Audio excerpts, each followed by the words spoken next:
മറ്റൊരു കാര്യം വല അൻ അംസിയ മഅഖില്ലി ഫീ ഹാജ.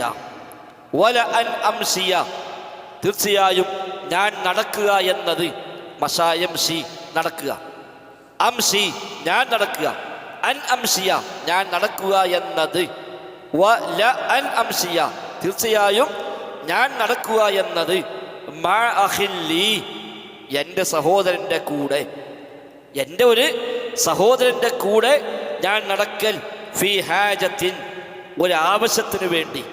ഓനൊരാവശ്യമുണ്ട്, ആ ആവശ്യം ശരിയാക്കി കൊടുക്കാൻ വേണ്ടി ഓൻ്റെ കൂടെ ഇറങ്ങി പുറപ്പെടുക. ഒരു ഓഫീസ് സംബന്ധമായ ആവശ്യങ്ങളാവാം, മറ്റെന്തെങ്കിലും ഒരു സംഗതിയാവാം, അതിന് അവൻ്റെ കൂടെ നമ്മളും ഇറങ്ങി പുറപ്പെടുന്നു.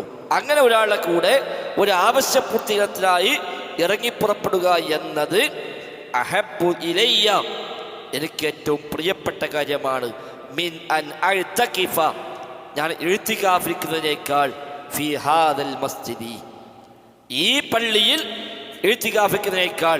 ഈ പള്ളി എന്ന് പറഞ്ഞാൽ യഅ്നി മസ്ജിദൽ മദീന, മദീനയിലെ പള്ളി. നബി അവിടുന്നാണ് പറയണത്. അപ്പം മദീനത്തെ നബിയുടെ ഈ പള്ളി, ആ പള്ളിയിൽ ഇഴ്തികാഫിരിക്കുന്നതിനേക്കാൾ ഷഹ്റൻ ഒരു മാസം. അപ്പം മദീന പള്ളിയിൽ ഒരു മാസം ഒന്നാകെ ഇഴ്തികാഫിരിക്കുന്ന ഒരാൾ, ഒരു മുസ്ലിം സഹോദരൻ്റെ ഒരു പ്രശ്നം തീർക്കാൻ വേണ്ടി അവൻ്റെ കൂടെ ഇറങ്ങി പുറപ്പെടുന്ന ഒരാൾ, ഇതിന് ഏതാണ് ഖൈർ വെച്ചാൽ ആ മുസ്ലിമിൻ്റെ പ്രശ്നം തീർക്കാൻ കൂടെ പോയി. ഇത്തികാഫ് മോശമാണോ? അല്ല. ഇത്തികാഫ് വലിയ മഹത്വമാണ്, ധാരാളം കൂലിട്ടും സംശയമൊന്നുമില്ല. വിവാഹത്തിന് വേണ്ടി മാത്രമായി മാറിയിരിക്കുകയാണ് ഇത്തികാഫ്.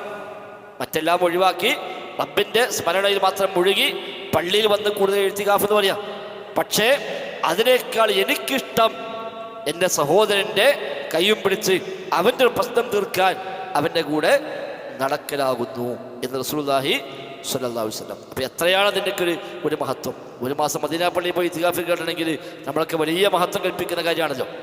ഒരു മാസം പൊട്ടവർ റമദാൻ അവസാനത്തെ 10 ഹറമിൽ പോയി കൂടാണ്ടെങ്കിൽ നമുക്ക് എല്ലാവർക്കും ഒരു താല്പര്യമുള്ള കാര്യമാണ്. അപ്പം മദീന പള്ളിയിൽ ഒരു മാസം ഇത്തികാഫിനേക്കാൾ നബിക്കിഷ്ടം, നബി ഇത്തികാഫിരിക്കാം, അതിനേക്കാൾ നബിക്കിഷ്ടം ഒരാളുടെ ആവശ്യം പൂർത്തീകരിക്കാൻ അവൻ്റെ കൂടെ ഇറങ്ങി നടക്കലാകും.